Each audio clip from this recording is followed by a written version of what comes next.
and Dialante Daniels.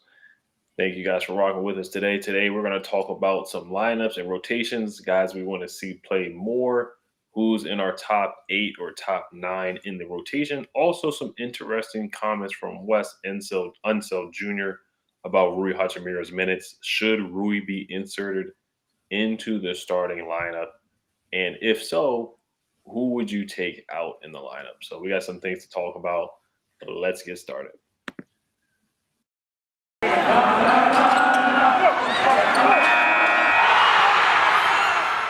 You are Locked On Wizards, your daily Washington Wizards podcast, part of the Locked On Podcast Network.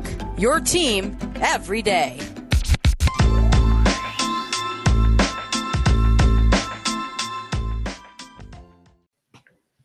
Thanks for making Locked On Wizards your first listen every day. We are free and available wherever you get podcasts. All right, so there's some comments from Wes Unseld Jr. today. Yesterday. He was asked by Neil from Hoop District, who has been on the show before. He asked Wes Unseld Jr. about Rui Hachimura's minutes. He asked him, is there still a minute restriction on Rui? Is he going to be able to play more? And Wes talked about the game against the Brooklyn Nets. He said that at that time he did have a cap on his minutes or on that threshold of minutes. But since Rui started to play well and was knocking down threes, he had 20 points in that game. He said they allowed him to play more, and that now, ever since the All-Star break, they don't have a minute restriction. So what was your take on those comments from Wes Unseld Jr.? Then why isn't he playing more than what he's been playing recently? If there's no minutes restriction, I think he's a guy, just like I say, similar to Denny, how I feel like Denny should be getting 25, 30 minutes a game. I feel the same way about Rui Hachimura. We got things with Rui's game that we want him to correct, and it's hard to do a lot of these things where you're just playing 20 minutes, maybe 21 minutes. Rui Hachimura is a guy who used to be a starter. He's one of the guys who gets compared to Tobias Harris a lot. That comparison has been made a lot in the fan base. So, and a lot of fans look at him as like the number one out of the three young guys, Kisper, Denny, and Rui. Rui is looked at the guy who's the best right now, or has the highest upside.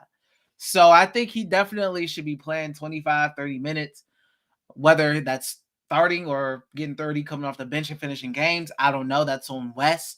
I wouldn't mind him starting. I wouldn't mind putting him out to 3. I know the lineup of Kuz, Denny, and Rui, that sample size has shown good numbers. So I would like to see more of that Rui, Denny, and Kuz lineup. Right, yeah. Out of the 3, he has shown the most potential. He has put up the biggest numbers. He, put up 20 and 13 in a playoff game, so he does have the largest resume out of the 3. And of course, the young guys should get the bulk of the minutes. The answer, it was a little confusing, because he played well against the Pistons. I thought, he had 11 points, hit back-to-back threes, so I definitely thought he could have played more. He played 21 minutes, and he's been set at 21 minutes basically each game.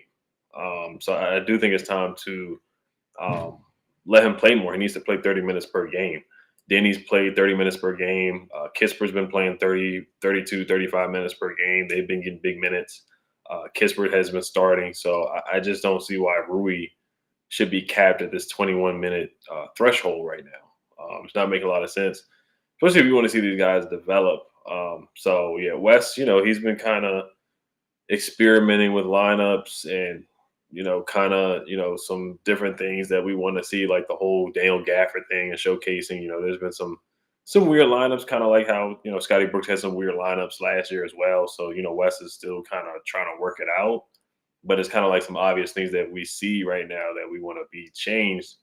So do you think Rui should start for the rest of the year?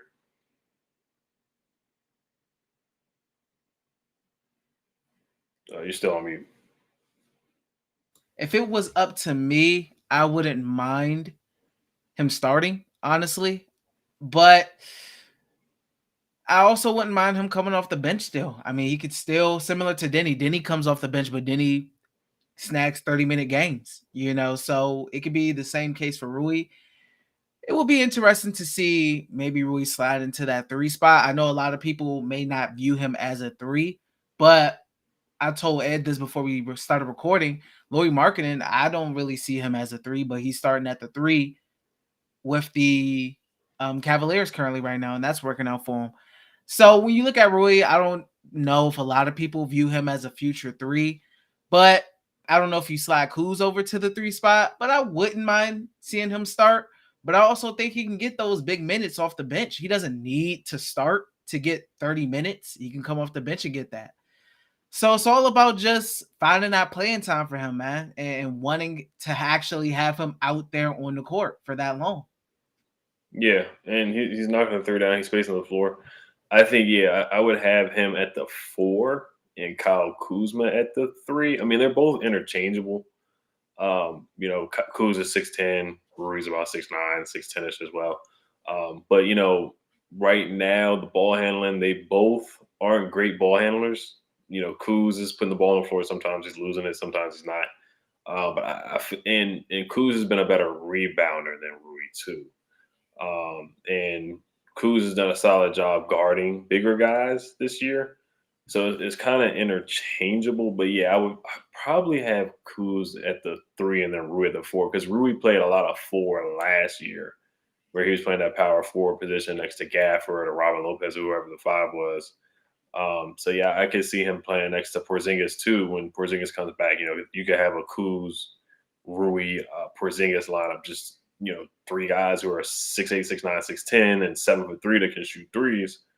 And Rui can dribble a little bit. He can face up. So yeah, I'll have Rui at the 4, Kuz at the 3, just for that matchup. And like I said, it doesn't really matter. It's positionless basketball. Like you said, Lauri Markkanen, they got Jared Allen playing a 5, and Evan Mobley's playing a 4, shooting threes. Lauri Markkanen, you just got to play your best guys. And West right now, especially developing guys, you just got to throw your best guys out there. I really wanted to experiment and see Denny play the 1 a little bit, but that's not going to happen now since they brought Sato and they got Ish and Neto and guys like that. And I know Denny, he had to work on his ball handling too, so it's not the perfect thing for him to play point guard because, like I brought up before, Javon Carter stole the ball from him at the middle. But yeah, definitely to answer the question, I'd probably have Rui at the 4 and then Kuz at the 3, and then KCP would be the guy that would be replaced to come off the bench. Yeah. So I wouldn't go with Rui possibly coming off the bench still, because it's tough. Like Neil said when he asked the question, he knows it's a log jam at that 4 spot. I mean, it's tough, but you got to find a way to play these guys, man. Some of these younger guys, you got to find a way to get them on the court for a good amount of minutes, because we've seen Rui do it in a starting position, coming in his rookie year, etc., in the playoffs as well against the 76ers. We've seen flashes from Rui Hachimura a lot of times, a good amount of times. So I want to see him get those 25-minute, 30-minute games, man. And I know it's tough. I know you may have to do some shuffling, but Rui is one of those players that, especially, you got the option coming up and all that. You want to see what this kid can really do. What do you feel like his future is going to be? And the only way to really figure that out is to get him on the court playing consistent, good, deep minutes. Right. Yeah, you look at the numbers right now from the 3-point line. He's shooting a crazy number. He's not shooting a lot of threes. He's shooting 2 threes per game. Mm-hmm. He's shooting, where is it at? I want to say, yeah, he's shooting 46% from the 3-point line, which is crazy right now. Yeah, he's shooting 52% from the 3-point line right now. He's only shooting 2 threes per game, which is just insane. I mean, it's not a lot of threes, but he's really knocking them down right now. He's just shooting them at such a high clip. But yeah, the only way he's going to get better is by giving him more minutes. But we do want to talk a little bit more about the rotation. If we had to shorten the rotation down to 8 or 9 guys, who those 8 or 9 guys would be. But before we do get to that, this episode is brought to you by Bet Online. Football might be over this season, but basketball is in full steam for both pro and college hoops. From all the latest odds, totals, player performance props to where the next fired coach is going to land, BetOnline.net is the #1 spot for all your sports betting needs. BetOnline remains the best spot for all your sports scores, podcasts, and news this season. And it's not just basketball. BetOnline.net is your source for hockey, boxing, and UFC odds right to the Olympic coverage and information. Head to the website today or use your mobile device to learn more about trends in action. Bet online where the game starts. Thank you for making Locked On Wizards your first listen. For your next listen, check out the Locked On Now podcast, nightly recaps of every NBA game with analysis from our local experts. It's free and available wherever you get podcasts. All right, D. So if you did have to shorten the rotation, who would be your 8 or 9 guys? Let's say if the Wizards did make the playoffs with this roster, we'll do one with Porzingis and without Porzingis because we just don't know when he's going to come back. Man, I would say Kuzma, Gafford, KCP, Hachimura, Avdia. You gotta have Thomas Bryant. Howell, and I'm gonna go Kispert because I want the young guy in there. So that's my 8 right there. That's my 8-man rotation. Kispert, Kuzma, Gafford, Neto, KCP, Hachimura, Denny, Thomas Bryant. Was that 8 or was that 9? That was 8. That was 8. Okay. So who would be your 9th if you had to add a 9 guy? If I had to add a 9th guy, I would throw. See, it would either be Ish or Tomas. I would say. I guess Ish. I'll say Ish. Yeah, no, this roster, it's a lot of bench point guards. We don't have a starting point guard, so it's kind of like you're just throwing darts at the dartboard with these guys. But Ish, after the Sham guy I watched it again. I was like, this guy Ish really put that guy in the mix. I forgot the guy on the Pistons name, but my goodness. And when they went on that run, I couldn't remember the lineup from last night, but I wrote it down. It was Ishmael Smith, Sato, Corey Kispert, Thomas Bryant, and Rui. So that was the 5 because, Kispert can shoot the 3, Thomas Bryant can shoot the 3. Rui is playing like an elite 3-point shooter right now. Ish is a table setter. Sato's a table setter as well. Sato is capable from it. He's not really, his percentages aren't good, but he's capable from edge. He's capable of knocking down a 3. Mm-hmm. Ish really is not a good 3-point shooter. But yeah, my 8 or 9 guys, of course, all 3 young guys. Denny, Rui, Kispert. Ish is definitely in my 9.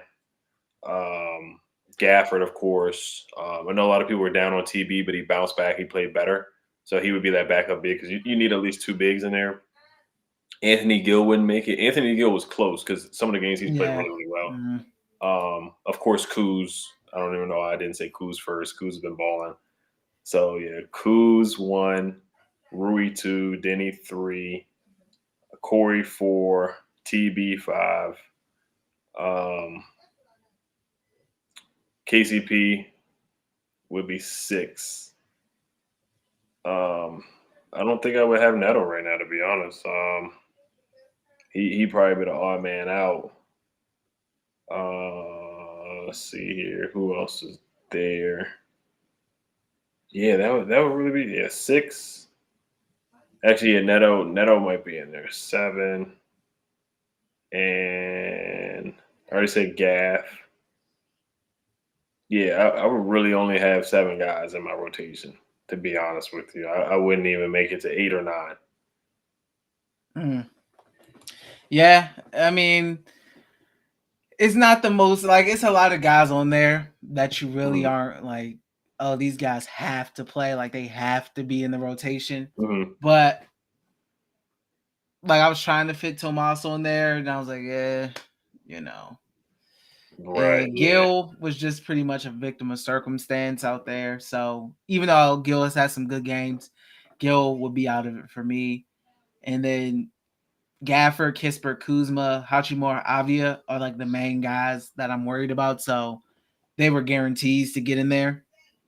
And then KCP, he's just a big part of the team. So he was going to be in there naturally. So really Neto and Ish and Tomas, it was toss up between those 3. So I just went with the guys who are already playing, the Neto and Ish. I mean, it's not these it was such a tough decision because these guys are so great. It was just a tough decision because it's Yeah, I mean, I guess there's a lot of I guess on there outside of the main guys that we already spoke about. Yeah, and last night they played 1, 2, 3, 4, 5, 6. They played 11 guys. So if you take Anthony Gill out, who played 5 minutes, that's 10 guys. So they played 11 guys. So they really only played 10 guys. So they shortened it from, before the trade deadline we were playing like 12, 13 guys. So how would it look for you with Porzingis if Porzingis was playing? If Porzingis was playing, Kuzma, well, you would take TB out. Yeah, You just true. TB would be on the bench. So That's true. it'll Yeah, be because instead of Gafford, TB, yeah, it'd be Gafford. I mean, will be Porzingis, Gafford. right. Yeah, because you don't want to have another three big man lineup again, because that would make it tougher for Wes, and then Wes would sit Gaff. Gaff, gets 2 fouls, or they would do that same thing like they did before. Mm-hmm. And our best rim protector, or arguably best rim protector, this is between Kristaps and Gafford. Gafford would be on the bench again, but I kind of want to see them run some sets for Rui as a 3-point shooter. I know we're not going to act like he's a Ray Allen or something, but I do want to see them run some sets, because they haven't really ran some sets for him to shoot the three. It's kind of been just off of the ball movement. Mm-hmm. And there's one stat showing the Wizards just how good they've been moving the basketball. They currently are shooting 42% from the 3-point line since the trade deadline. Why do you think that is? I don't know. Maybe it's just chemistry has gotten better. Maybe I don't know. It's interesting. It's an interesting thing because Bill was gone. Bill was out before the trade deadline. He already was missing some games. I mean, you lose some of those Dinwiddie sidestep threes that were bricking. The grenades. Yeah, Bertans, he wasn't really playing either, so I can't really even say it was him. I don't know, man. Maybe it's just guys are more locked in. The spirits, morale was a little better in the locker room. Everybody liked each other, and everybody was like, all right, we can really focus in now and lock in, and everybody has become more engaged. I mean, other than that, I haven't really noticed like why there would be a big difference in jump in this 3-point shooting. I mean, I guess the shots that were missing earlier with these same guys are just going in now. Right. Yeah, I think it's the point guard position for sure. Just getting guys open, pushing the pace. Ish pushing the pace, Howell Neto pushing the pace. Dinwiddie was a slower, methodical guy, and he would dribble the ball until the end of the shot clock and hand it off for a grenade. So of course it's a low percentage three, and we're running more. And guys are moving the ball more. It's less ego. So we got games with like 20, 29 assists, 30 assists, having 8 guys at double figures. Everybody eats type games. And guys are knocking down open shots. Corey Kisper's starting to shoot with more confidence. He hit 3 threes against the Nets. Against the Pistons. And Rui's just been on fire lately. Lately, he was 3 for 3 against the Pistons as well. Guys are definitely shooting with more confidence out there, and the ball movement is definitely speaking volumes. KCP has been pretty hot from the 3 too. Yeah. He was 3 for 4. So yeah, looking at it, the 5 for the. Well, I guess we'll get to a quick break, and then I'll say my rotation. And then we'll probably wrap up, and then tomorrow we'll get to some schedule talk, break down the schedule. We'll get a quick word from D. This episode is brought to you by Rock Auto. With the ever-increasing numbers of makes and models, it's now impossible for your local chain auto parts store to stock all the parts you need. Why endure often pointless or seemingly intimidating questioning and wait while the person behind the counter orders the parts on their computer, choosing the only brand their warehouse happens to carry? You have computers with access to rockauto.com at home and in your pocket. Save time and money when using Rock Auto. Why choose to spend 30, 50, even 100% more for the same parts from a chain store or car dealership? Rock Auto is a family business serving do-it-yourselfers for over 20 years. Rock Auto prices are reliably low for every customer. They have everything you could need, from brake parts, tail lamps, motor oil, and even new carpet. Go explore their easy-to-use website today to find the solution to your auto part needs. Go to rockauto.com right now and see all the parts available for your car or truck. Right, Locked On in their How Did You Hear About Us box so they know we sent you. Amazing selection, reliably low prices, all the parts your car will ever need. rockauto.com. Yes, sir. So yeah, my 9, real quick before we wrap up.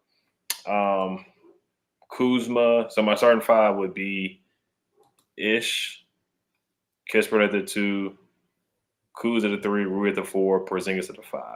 And then the 3 guys off the bench would be Dale Gafford.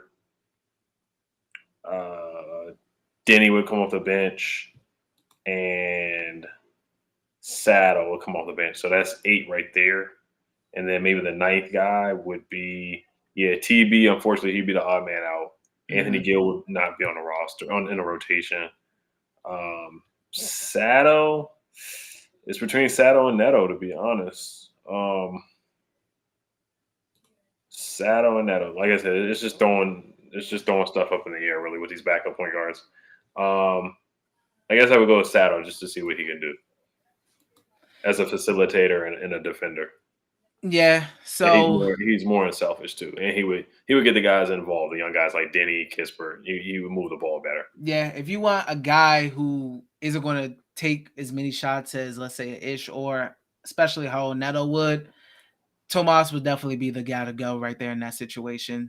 For sure. Definitely if you want the younger guys getting more shots up as well. And I know Rui Hachimura is a guy that me personally, I want to see get some more shots up. I know he's only averaging, I think, about 5 2-point attempts a game, along with, you already spoke about 3-point attempts. It was at like 2 a game, you said? Yeah, so should be shooting more, yeah. Yeah, I would like to see more than 7 shots in total a game from Rui. I want to see his numbers get up there, because we know he has the scoring ability, the offensive ability, and capability. Just try to get some more of those threes up as well. If he's shooting it hot, let's try to shoot more than just 2 a game or 3 a game. So, but as far as your rotation, I like that. I can get with that, and I like the Tomas pick there. I think that would be a sneaky, decent move right there to have Tomas in there. Right, yeah, and Tomas and Porzingis were teammates overseas as well, so they got some chemistry there. But overall, Rui, I want to see him get to the free throw line more. He's only shooting 1 free throw per game. Same thing with Denny. You said that before. They're only shooting 1 free throw per game, so we just want to see that improve. But next episode, we're going to break down the schedule. Right now, the Hornets are losing. No, I'm sorry. They're winning, actually. Yeah. So, that's not going to help with the people who do want the Wizards to make the play-in. The Hornets just beat the Cavs 119-98. We just lost to the Cavs. So, but we're going to break down the schedule, what we think is going to happen. We're probably going to predict the next 5 games, what we want to see, and then break down, of course, how to make the play. And then we'll preview the Hawks game on Friday night. But we just want to thank you guys for rocking with us. We're almost at 2,000 subscribers on YouTube. Make sure you guys subscribe and hit the notification bell as well. Make sure you guys subscribe to the podcast on iTunes, wherever you guys find the podcast. I want to thank you guys for making Locked On Wizards your first listen every day.